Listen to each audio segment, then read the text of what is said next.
വയനാട്ടിലെ ദുരന്തബാധിതർക്കായി ടൗൺഷിപ്പ് നിർമ്മിക്കുന്നതിന് ഭൂമി ഏറ്റെടുക്കാനുള്ള തടസ്സം നീങ്ങി. 143 ഹെക്ടർ ഭൂമി ഏറ്റെടുക്കുന്നതിനെതിരെ 2 എസ്റ്റേറ്റ് മാനേജ്മെന്റുകൾ നൽകിയ ഹർജി ഹൈക്കോടതി തള്ളി.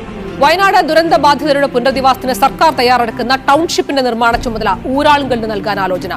കിഫ്ബിയുടെ കൺസൾട്ടൻസിയായ കിഫ്കോണിന്റെ മേൽനോട്ടത്തിലായിരിക്കും നിർമ്മാണ പ്രവർത്തനങ്ങൾ. ഇതടക്കം സുപ്രധാന തീരുമാനങ്ങൾ അടുത്ത മന്ത്രിസഭായോഗം പരിഗണിക്കും.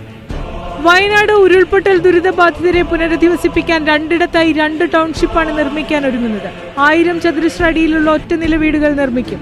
താമസക്കാർക്ക് ആവശ്യമെങ്കിൽ ഭാവിയിൽ മുകളിലത്തെ നില കൂടി പണിയാൻ പാകത്തിൽ അടിത്തറ ബലപ്പെടുത്തിയാകും വീട് നിർമ്മാണം. പണി തുടങ്ങിയാൽ പിന്നെ സമയബന്ധിതമായി തീർക്കാൻ കൂടി ഉദ്ദേശിച്ചാണ് പദ്ധതിയെന്നാണ് സർക്കാർ വൃത്തങ്ങൾ വിശദീകരിക്കുന്നത്.